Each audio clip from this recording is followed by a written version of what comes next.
Hello, and welcome to this Sunday's live talk show with Dela's Candid Conversations. I'm so happy that you chose to be here today and spend the next hour discussing this much controversial conversation about whether or not you would prefer to know if you had 1 month to live.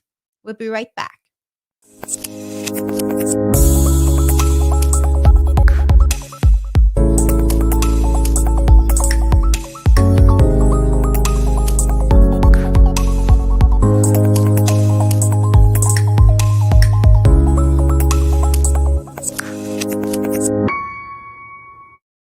Welcome back. So if you had 1 month to live, would you want to know? Or would you prefer not to know? Experience tells that when we are faced with our own mortality, we start looking at life from a totally different perspective. At least it was like that for me. So on this Candid Conversations, we are going to talk about the pros and cons of being told how long you have to live after being diagnosed with a terminal disease. And so, some other questions to consider would be what would you do if you found out? How would you spend your time? Who would you spend it with? What are the things you'd start doing right away? So, for me, this facing with my own mortality actually happened 4 years ago. I'm going to tell you that little story in a bit. I just want to make sure that we say hi to everybody who's watching this conversation as as we are live. And I want to thank you for being here, and I want to thank you in advance for your participation, because honestly, the more of you participate, the more we can learn from one another. And so I'm hoping that you would be calling. Actually, I'm gonna also put my phone number here so that you can actually call. Let me just put this number here. This is on WhatsApp. If you want to call me on WhatsApp during the show, you can do that and participate as we do the show together. And everybody can hear you, and everybody can also benefit from your experiences. What if you had 1 month to live? Now, I'm not going to tell you that's what I thought, but 4 years ago, when I came back from a trip, I got really, really sick. And the doctors couldn't tell me what was wrong. We did all sorts of tests. I was really sick and I was bedridden. I want to say for about 3 to 4 weeks. I couldn't eat. Um, I couldn't walk. I was in bed. I've never, ever felt so sick in my life. And so I thought I was going to die. And one day I walked over to the bathroom mirror, and I looked into my own really, really um, sunken eyes. And for one moment, I felt the urge to look up, as if I was looking up to my higher power. Until that moment, I had not experienced that ever. I was not a spiritual person. So I looked up and I felt this urge of saying, really surrendering, okay, I get it.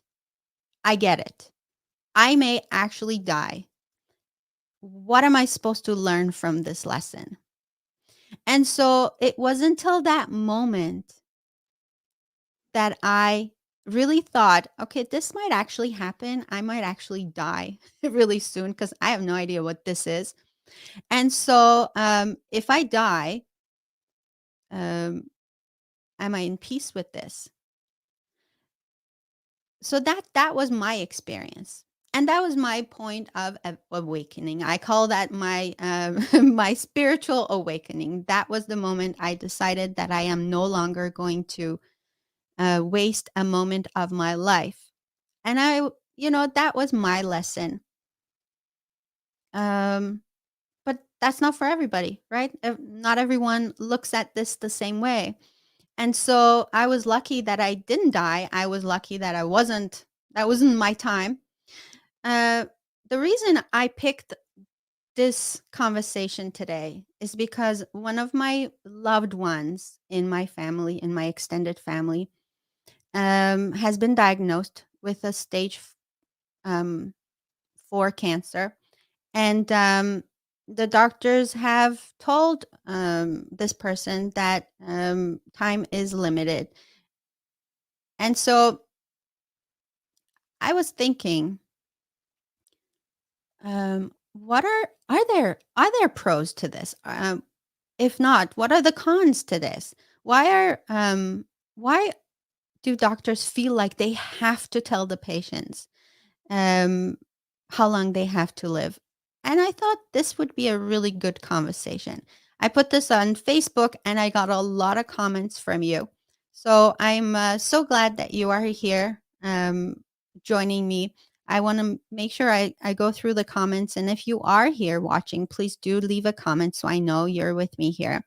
I've got Deborah here. Howdy, my friend.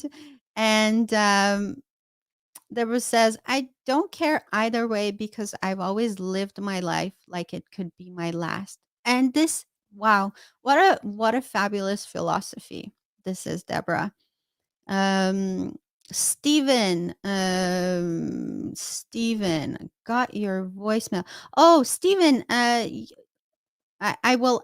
Yes, thank you for calling the show. I will let you know when it's time to take calls. And so I will make sure that I take your call actually um, as you want to participate. Thank you. Okay. And I've got Tammy here and I've got a YouTube viewer as well. So if you're watching this on YouTube, please, please, please, please press that subscribe button and make sure that you comment and like this also because this will really help promote the show and get me more viewers. I really appreciate it. So here we go. There was an article actually on National Post, and it was about this exact same topic, right? Not all doctors agree that telling a patient the truth um, is really what they need to be doing. I know that we are promoting honesty, but sometimes telling the patient the truth doesn't really help. And so, um, if the doctors say you'll probably be dead in 6 months, what do you think is going to happen? If that was you, how do you think you would feel? How do you think you would cope? And so, this is the question I want to put out to you. I'm asking you. Um, there's a danger in crushing a person's hope for living, because we all know. I mean, I know this that my mind believes everything I tell it. So if I keep telling my mind that I'm going to be dead in 6 months, what are the chances of me living longer than 6 months? And uh, so, you know what? I want to put this out to you. What do you think? What do you want? If you had 6 months to live, or if you had a month to live, or whatever, would you want to know? So, phone lines are open.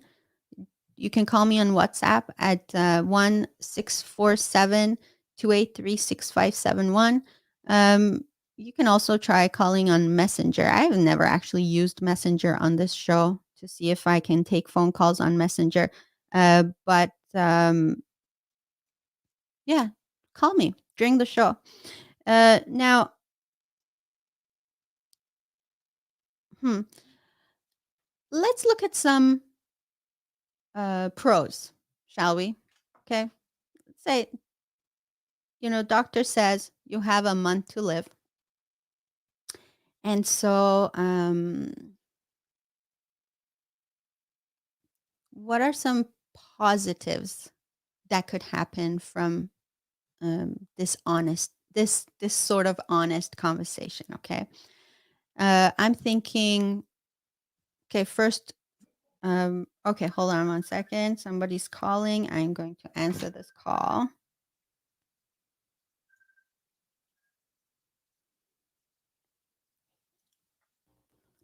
Steven? Hi. I'm good. Steven, I don't think we can hear you. I'm going to hang up, and then if you could call back again. Thank you. This is really interesting. Actually, we can do this. This is great. Let's wait for Steven to call back. So,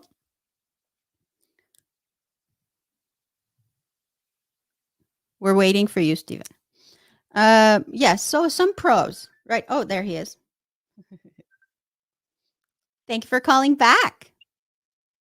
Well, of course.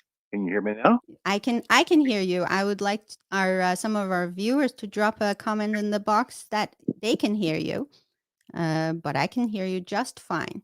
So it's Well, good. yes, that's very nice talking to you, Steven. Oh, you too.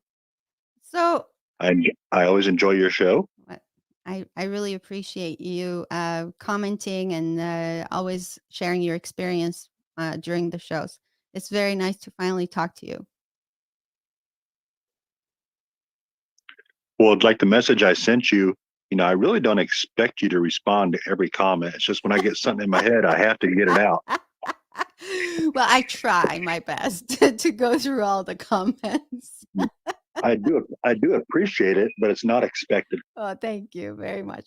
So, you had some interesting comments about this topic. First of all, how does this resonate with you? Oh, well, I would want to know. And I mean, I know like for my own mom, whenever she found out, because she had cirrhosis of the liver and had to have a transplant. Then they found out she had breast cancer and they did the surgeries and all that kind of good stuff. But I used to be a medic and I was in school and everything, and I understood what all the numbers meant. So she had to go see the doctor again. So she wanted me to go with her. The doctor sat there and told her they found breast cancer again, but they found it in her leg. And she looked at me and said, What do I do?" And I just looked at her and said, "Go have fun. Go visit all the people you've been wanting to visit, but haven't done it because you didn't feel like you had the time. So go do it." I would want to know, and I'm glad I was there for her because I know how she reacted. She's one of those kind of people that when if you say you've only got a month to live, she's going to die in a month because mentally she's just going to create it. She's going to make it happen Mm-hmm. because she's going to give up and quit trying. Yes. Yes. And You know, that's my worry, right? Because I mean, when someone tells you you have a month to live, this is your doctor telling you you have a month to live, and so you believe that. well, yeah, but not everybody does because I've had a doctor tell me something before, and I turned around and I flashed him my butt and I said, "Show me the expiration date. Show me where it's stamped on my butt when the day comes." Hmm. So you'd rather know. I would absolutely rather know. And what would you do with I'm that not, time? I would spend as much time with my family as possible, and I would just do everything I could to make sure that things were right with everybody that I knew. Whatever hard feelings might have been out there still, I'd try to get all that straightened back out and cleaned up. Hmm. Um, and so I'm gonna give you another question then. Sure.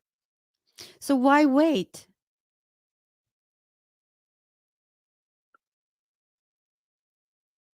Oh, well, I mean, I'm not really waiting for that day to come or whatever, but I mean, ideally, you would go ahead and do all that now, I know, right? because you never know. I mean, I've had two strokes, so I had two chances that I may not have had a chance to tell anybody anything. So you never know what's going to happen or when it could happen. Yes. How, why.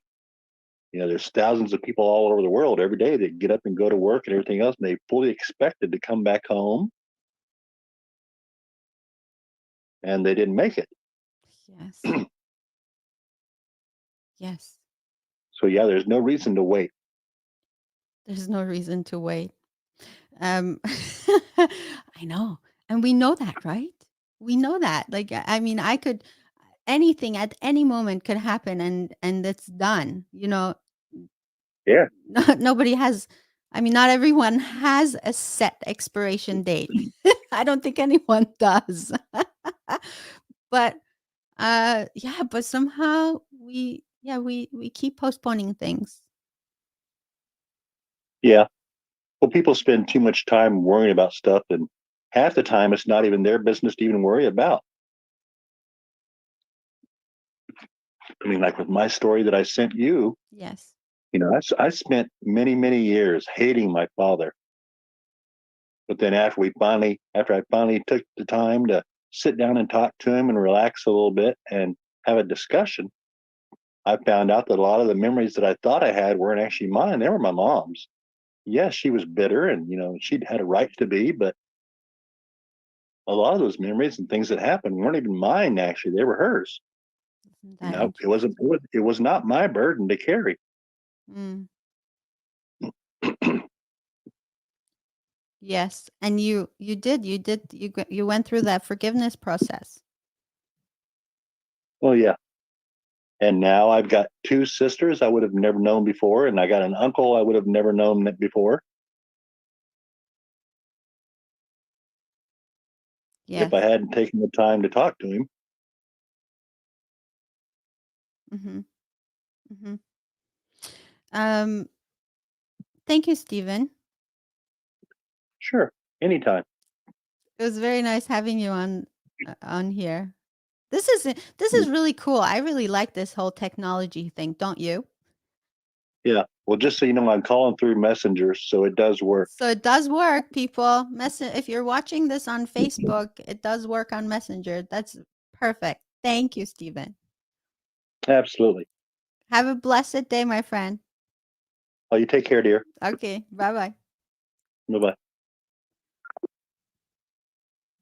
And so just like that, you can participate in the show. Um, Tammy says she would like to know. I think most people I've put this out to, they say they would like to know.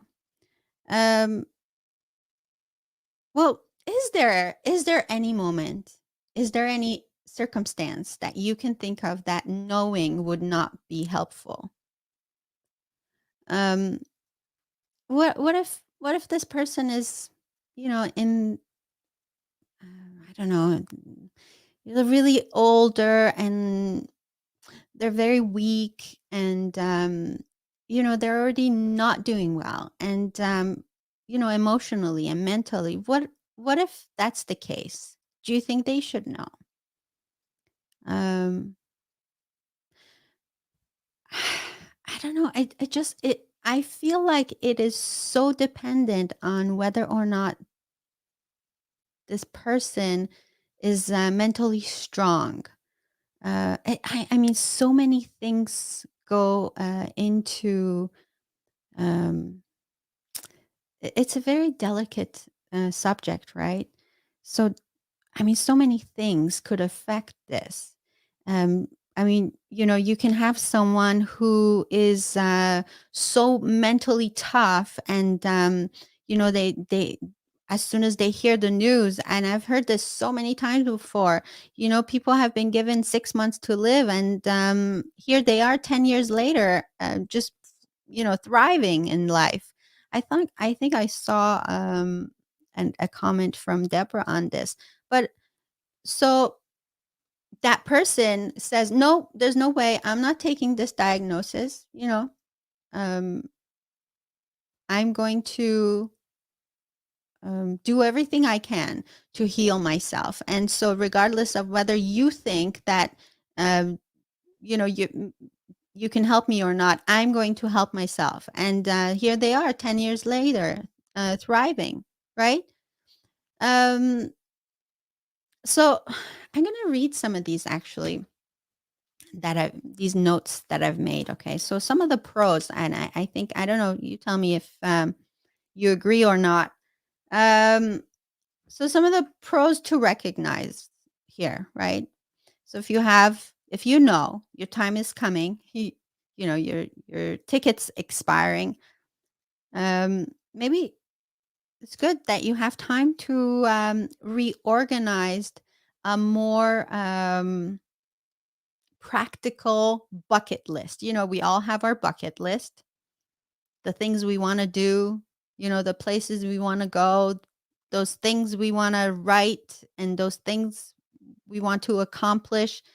And, we've given ourselves our entire lifetime, and who knows what that lifetime is for each one of us. And so we have these things we want to do, but we wait and we wait and we wait. And some of them are like, going on a trip around the world, but some of them are really easy. Like, I don't know, um, running a food bank or something like that, starting a food drive. That's what I want to say, because that's on my bucket list. um, so when you only have so much time to live, you go through that bucket list and say, okay, this one I can do now, this one I can do now, this one I can do now, and maybe this one, it's not that important. So um, it gives you time to do that. What do you think? And I mean, this is really cool. I think having this conversation also brings us to the notion that not to the notion, because we all know, right? No one gets out of this life alive. But I think it might just make us more aware that, oh, yeah, this could happen. Let me just let me look at my bucket list. I am so doing that after the show. Let me see here. Deborah says, I have seen so many doctors get it wrong many times and destroy people's lives. I'm not a believer of guessing how long one has. Yes, Deborah, yes, Deborah is the perfect person to talk on this, because she was a nurse for such a long time. And so I'm sure you've seen a lot of people get the wrong diagnosis on how long they had to live and what effects it would have on that person. I mean, I can only imagine people would take this so differently, right? I mean, think about this. People were so different. And these doctors, I feel for them, honestly. Um, I don't think any doctor started this career thinking that they're going to announce to someone that they're going to die soon. I think they all started thinking they're going to save lives. And so this must be so tough. How do you do that? How do you tell someone that they only have a month to live, right? And what kind of reactions do you get? I mean, I can imagine people's reactions are so different. And Deborah, you would know that. I mean, you would have lots of stories on this. But definitely, yes, doctors getting it wrong would definitely destroy um, a life. Or is there another perspective to look at this? Deborah also says, love Stephen. He's an amazing man and friend. Um, Stephen says, doctors, I think, Oh, doctors think everyone should have the opportunity. One person might give up, the next person might fight harder. True. Doctors play the odds just like Vegas, except doctors are betting lives, not money. True. Um, so the second pro I think that I can think of is, you know, you have time to get things in order. Right? How many times we say, "Oh, I'm gonna write a will," and we don't because it's not an easy thing to do, right? Um, and we don't, and so we keep postponing. So maybe getting things in order, like finances and such, you know, excuse me, to make it easier for our loved ones, because we don't want them to have the stress, and we don't want to leave them with stuff that weren't taken care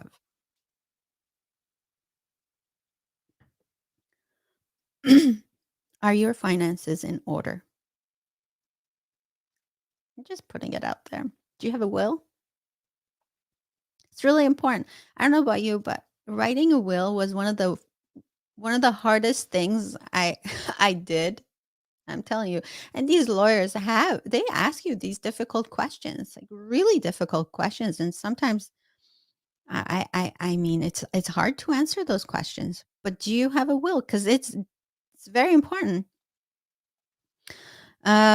Stephen says today is as good a day as any other to use the good dishes. Oh my gosh, yes, yes, those good dishes that are kept in that, the upper upper cabinet where you can't reach them.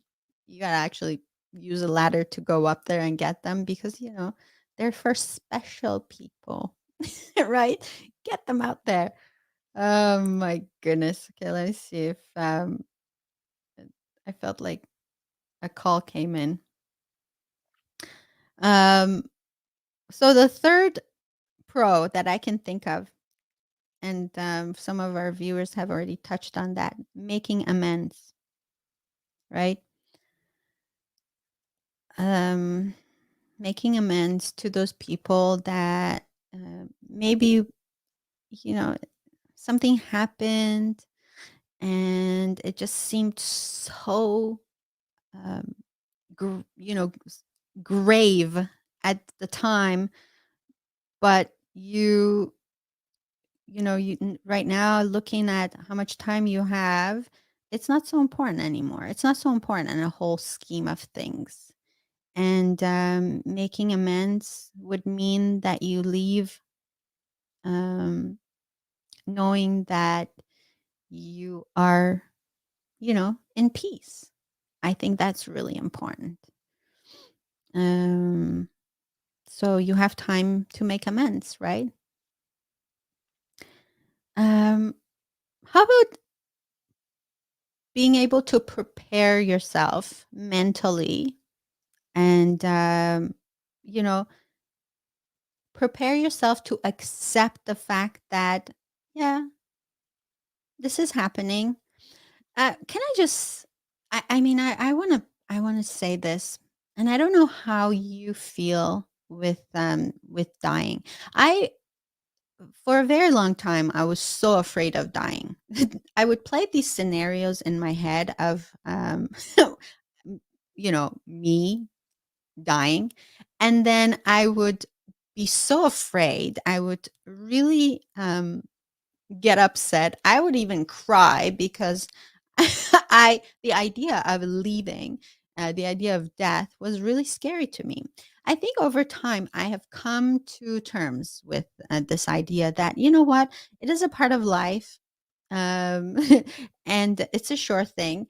It will happen, and because I've accepted that I'm here, having a spiritual experience. And I don't know how you feel about this, but I truly believe this, that, this is just a part of my journey. It's not my entire journey.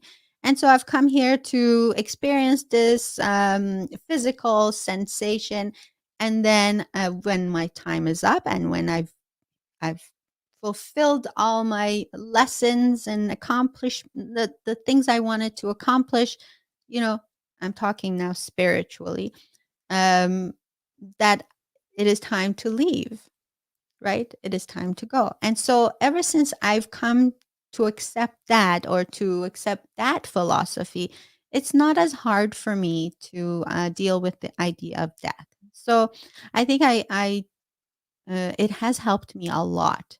So knowing that, my ticket is expiring in a month or two or 6 months or whatever, it would give me time to prepare myself to accept this idea. And so I think that's a positive aspect of knowing. What do you think about this? Let's see what's in the comments here. Have a will and life insurance. All bills will be paid when time comes. Yes. Yes, definitely. Agreed. Stephen also says, I've also had to talk with family as to my wishes. I don't want them to have to guess. So important. I've seen this personally, and it's been devastating for the family. This idea that, nobody knew for sure. They all guessed, and no, it was hard to really agree on things because everybody thought they knew best. So having definitely a will to is really helpful for the family, so they're not, in so much stress after. Yeah, it's really rough on them. Steven says, I worked at a casket factory and walked many families through the final arrangements process. It's really rough on them. It's very, very rough on them. I know. Yes. Yes. In, in my career as a florist, I dealt with a lot of families who were making floral arrangements for for their loved one. And so I've seen that a lot, I think, death of a loved one is never easy, whether you know it's coming or not. For sure, it's a devastating part of life. Um, okay, I'm gonna take a phone call.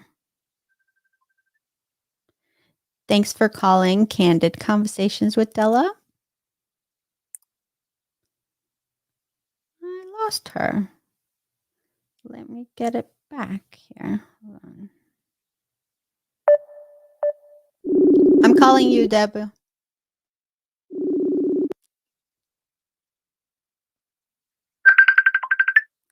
Hi, my friend. Hey, can you hear me? I can hear you. How are you? Um, Okay, we got disconnected, Deborah. Call me back. Um, and I noticed that a lot of times when arrangements were pre-made with the family, uh, it was so much easier. Uh, the person, the person who had passed had already made arrangements. The family was told what they wanted, and it was just so much simpler. But I think this is a mature thing to do, right? Okay. Hi. hey, I don't for know some why reason, we got disconnected. I'm sorry about that. that's okay. As long as you can hear me now, we're good. We can hear you now. Perfect. What I wanted to say is I love your shows, Thank for you. one. You know, I always love what you do. Thank you. Your brain always seems to come up with such incredible ideas and stuff. It's amazing. Thank And you're touching so many people. But what I wanted to say is my aspect would be totally opposite of Stevens in some areas because I don't think I need to know because I already know. And I believe in a way that I've gotten to that way of living because of going into nursing very young. I was right out of high school. I saw so much death, so much suffering, so much wasted time, so much loss of families and things that they should have done, wanted to do. So I've always preached to everybody I know and my children and my husband, we have to live like there is no tomorrow. Mm. And there's Megan Trailor's song, I'm gonna love you like you're dying tomorrow or something. I've I really connect with that because a lot of times people can get caught up in that date and get focused on fixing something that shouldn't be fixed or it isn't important because they're doing it for other people. I've seen families get destroyed because they knew they had 1 month left to live and they tried to make amends with people around them, and these people don't care. In the end, they haven't connected with them, they've not come to the hospital, they've not allowed that person to make those amends, and that person dies, and many times in my arms because I was a hospice nurse saying, I wish I hadn't wasted so much time trying to make that right with them. And I wish I had taken more time reading the book I wanted to read or watching a movie I wanted to watch or talking to my husband more. And so that to me, sometimes giving somebody that date is harmful, but then I've seen it the other way too. So it's just our choice, on how we want to take that. For me, I make my amends and I do what I need to do every day when I get up and when I go to bed. And that's how I live my life. That's how my husband lives his life and my family and my children and that's the choice I've made. And I think it's because I've seen so much death. Mhm. Mhm. Because it is like, I mean, we forget that it happens to every single one of us. Exactly. Right? Exactly. Yes, we forget. Yeah. So when I said that my loved one has been diagnosed, and that they have given her a very short amount of time, but she's older and she's very weak, and her mental state is not really that strong to be able to pull this information and, do something positive with it. What do you think in a case like this? I mean, do doctors ask the family if they should tell the patient that they only have a short amount of time, or is just a given, they just do? It's a great question because good doctors will ask the family first. The good ones will. The old fashioned doctors will. I don't know. The world has changed so much with medicine and doctors and how people approach the kindness and the nurturing that was in nursing is no longer there. I don't see it. But they should ask because they know their family and they would know whether it's something they could handle or just let them talk to them about it. Make your amends with your family sitting next to you, not with the outside areas that you want to connect with. Ask them, do you want me to leave a message? You want me to tell them something? Mhm. Because sometimes it is too much for them. And I think the doctors should always ask the family first because sometimes you drop something on their lap and all they can think about is the bad things in their lives and they won't focus and connect with transitioning peacefully. And I've seen people that have transitioned horribly and torturously because they're so busy trying to fix something else rather than enjoy the passage to another world, peacefully. Yes. So absolutely, they should always be checked with the family, Mhm. always. Um, there were of all the times, of all the experiences that you've had, when you were a nurse, what if there was like a miracle story that comes to your mind, about someone who perhaps got a diagnosis and they lived longer and they had and they thrived. What comes to your mind? Oh man, there's so many. I know I'm putting That's you on your feet here. Yes, yeah. Well, the one that comes to me the most is always a young lady that I was assigned.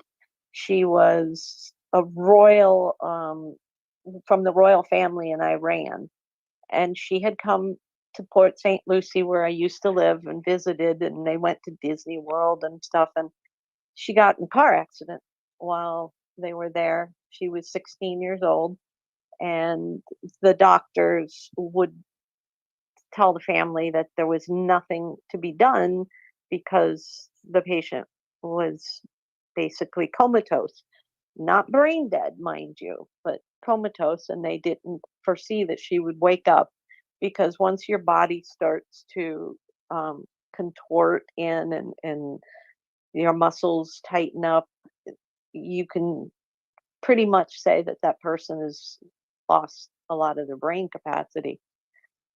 But I've always learned in nursing school, the teacher I had said to me, don't ever talk in front of a patient, for one, because the hearing is the last thing that goes Mm, in us. Even when you're in a coma, yes, they you have come still out of it. hear.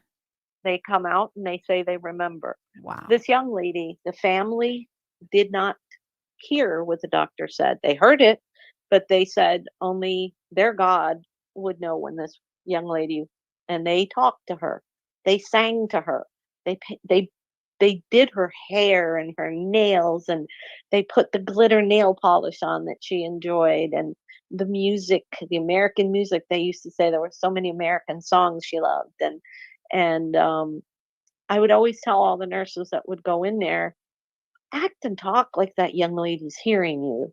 And it, even the doctors told me one day bluntly, stop painting pretty pictures. I said, I'm not painting pretty pictures. I'm leaving this to God, Yes. and that's my choice. And he just pretty much didn't say anything else after that. But everybody presumed she was going to die, and they took her away to put her into a rehab center, where that's where they told the family she would probably pass on. And whoo, goosebumps. 4 months later, comes the family walking down the hall with her in crutches, smiling, walking, not well, but walking and smiling, came to tell us thank you, and said to me, I remember you. You were the Italian lady that sang to me, and you were always so kind to my family. And she went on to lavish. I mean, she went to college. She graduated high school, went to college, and would send us cards every Christmas to the nursing station. And they never thought this woman would die. I mean, make it. They told the family this young girl was gone. That's just one story. Wow. Yeah. The will to live, right? Oh, amazing. Amazing. And also, it's how you approach them. Don't sit by their bedside crying. You want to cry, step outside.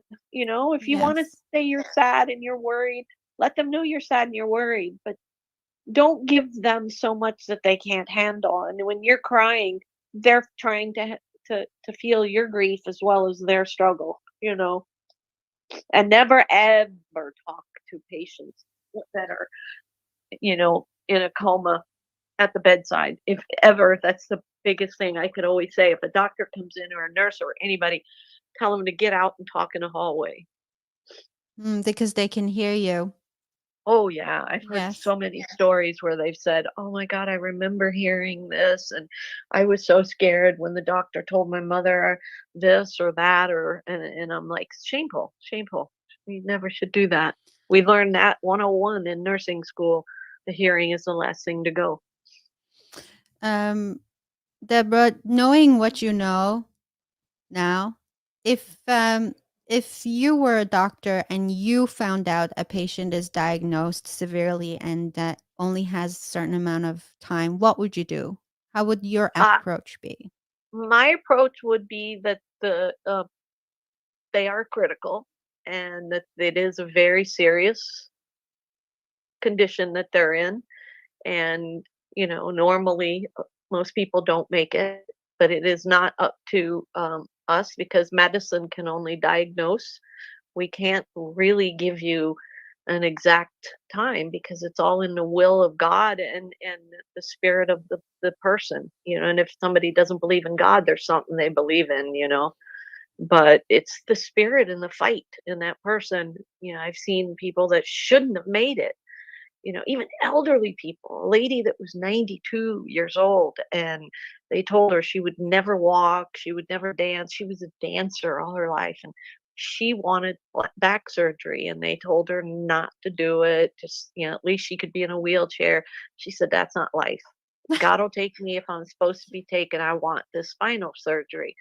And boy, oh boy, she fought. She came out. She was in a wheelchair and a lot of therapy. A year later, she was back on the dance floor, and she was like 93 years old. So she wanted to go dancing. She wanted to go dancing. That was her life. She was a dancer, not professionally, but Yes. she said her husband used to dance, and she sent us pictures as she was dancing. She went to Fred Astaire's dance studio and she danced. So That that's the see, spirit. Yeah. right, exactly. And some people have that. Some people can have that strong mental capacity to trust and to hope and to believe in something bigger than medicine and Yes. actually turn things around. Absolutely. Absolutely. And doctors don't have a crystal ball. I always say that. I've fought when there's so many doctors I have fought with. It's amazing I never got fired, but I think they respected, my beliefs. And but I used to always tell them, you don't play God, leave that to the real God, and let the patient do what they need to do. Give them a little hope. You have to give them some hope. You take their hope away, and that's could be That's devastating. it. Life without hope is bullshit. You got it, and I don't live in bullshit. That's all. Deborah, you're so awesome. Thank you. Thank you so You are much. you're so awesome too, and I love contributing, and I hope somebody gets something out of it, because Oh, that's my thing in life. I'm like you. When thank I'm you. giving, I'm the happiest. I know. I know. God bless you, I my love you. friend. I love you. God bless you, and I'm so happy so many people I invited came on, and I'm going to share this out like crazy. I Thank love you. you. Thank you. I love you. It's a great conversation, Deborah, as always. Absolutely. Talk Bye to you later. Bye. bye. Um, thanks. Thank you, Deborah.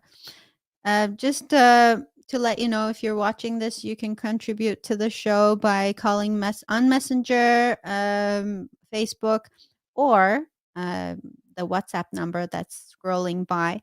Yeah, give us your comments and your experiences. I had a lot of people actually comment under the Facebook post that um, I had scheduled for this show, and I want to go there and actually share a comment from uh, another Deborah, and also Jack. Jack was on there too.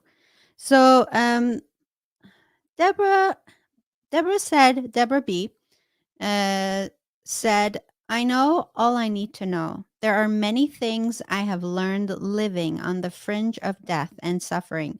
Before my father died, we had been estranged for 15 years. People told me I had to make amends. What if he died? But he had cut me off due to me uncovering a family secret. Anyways, I always knew we would solve it in spirit. A week before he died, he came to me in spirit. I heard his voice one morning begging me for my forgiveness. I said, Dad, there's nothing to forgive. It's okay, Dad. Um, all I felt was love. 2 weeks later, I heard my father had died. I trust I know all I need to know when I need it. It is all about trust and confidence in your spirituality awareness. And she said, a great conversation to have. Yes, thank you, Deborah. This is a very important conversation to have. And I know that it's not one that a lot of people like to have because we don't really want to talk about mortality. And so, but it's a big part of, it's a big part of, it's a big part of life. It is. Jack said, I experienced this with my dad. At least you have a chance to say a proper goodbye. So, this is his perspective that, he agrees that people should know. So many people wish to have a chance to do that because they left the last conversation on a bad note. Yes. And so, I think I would want to know. Mm, if my time was limited, I think I would want to know. Um, perhaps don't give me an exact date, but I think I would want to know. At the same time, though, I believe that there's something higher in us, a higher power. If you want to call it your voice within, or your if you believe in spirituality, your spirit. I think we know if it's time for us to go or not. I do really believe that and if it's not, then I'm going to fight for it. Damn it. I'm I'm going to do everything I can to heal myself, to do the right things, to bring back my health, to because I've seen it happen, and I believe in miracles. I believe in people being able to heal themselves. Um, and so yes, I would want to know. I would want to know so that I have time to do all these things, right? To reorganize my bucket list and to make amends and to get ready and to let people get ready. But this is really important, I think, to believe in ourselves is something that takes a lot of work, and it's something that I've been working on for the past 4 years. And as time goes by, I every day I understand that I have so much learn yet, and I have so much growing to do. And every single one of these conversations that we have allows us all to learn from one another. When people call the show, when people comment under the post, when you share this talk with other people, allowing them to perhaps get awareness. It's not something that that's on our mind, but can you imagine if someone who sees this says, "Oh, yeah, like I could just die like in a month or two, and these are some things I can consider. These are some things that I can look at," and then it's like Deborah said, treat this like this is. Was it Deborah that said that? I can't remember anymore. Treat this like this is your last day. What if this was your last day? What would you do different if you knew you only had 1 month to live? Something good can come out of this, people. That's all I'm saying. At least for me, I am going to reconsider my bucket list, make it a little bit more reasonable, and start ticking things off. I've thought about starting a food drive for a very long time, and I kept postponing. I had my own reasons. I'm actually going to do that right away. I'm going to start it. So, uh, what are some things that you've wanted to do? Some amazing things that you thought you would do, and you've just haven't done them because you have a lot of time. I have lots of time. So, um, let's Rash start. Rashed Po- Let's start doing them, right? Let's start doing them. That's all, folks. That's all. I think.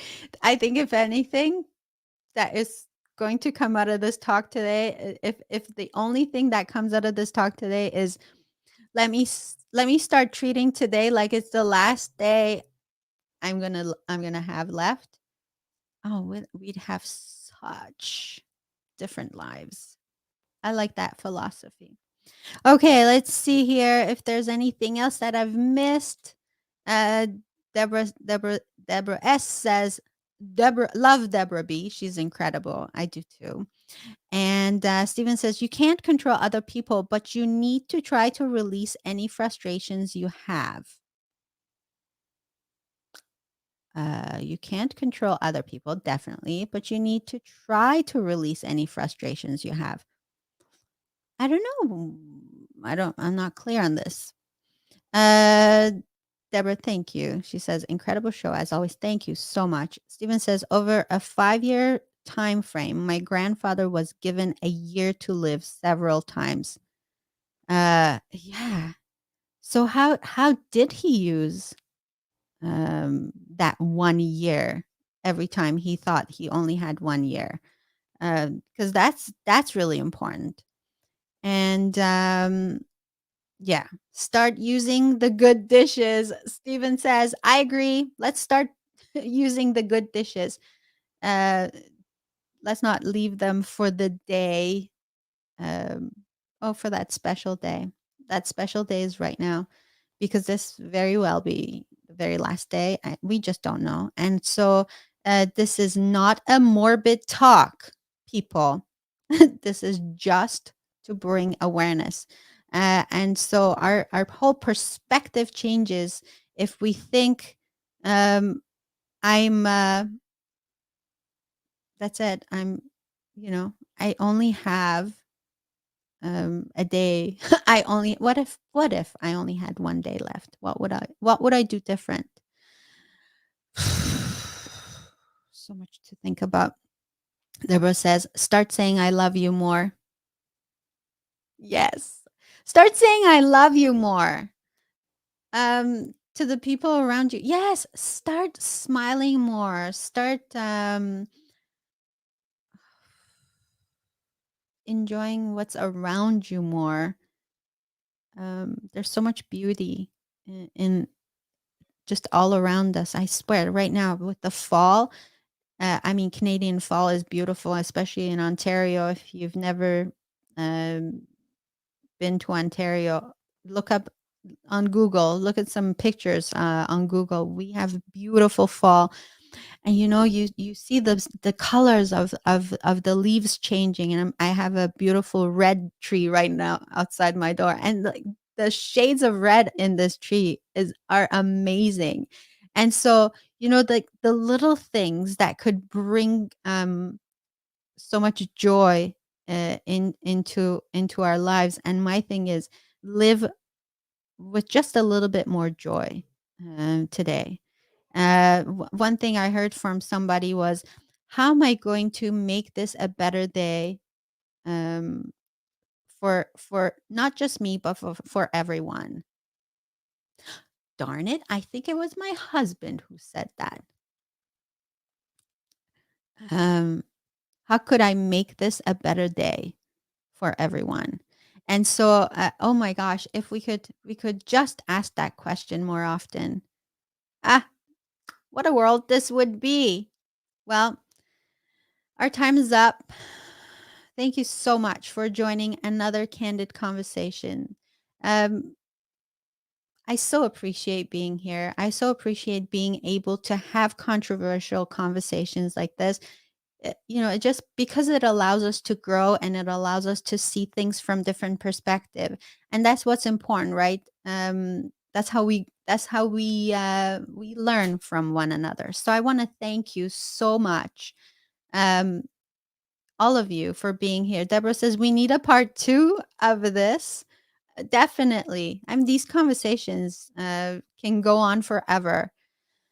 I want to thank every single one of you for spending your hour with me. I want to wish you a blessed rest of your day. I hope that wherever you are in this world, you are blessed with joy, with peace, with health, because that's so important. I love you very much, and I hope to see you very soon. Thank you. A special thanks to Stephen and Deborah for calling the show and adding so much. I really appreciate you. Bye bye.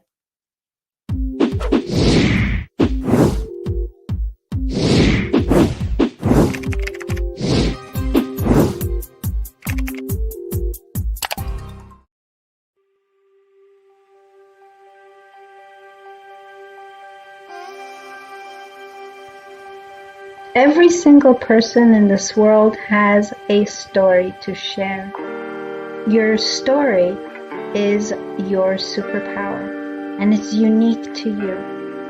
In sharing it with the world, you can impact millions of people.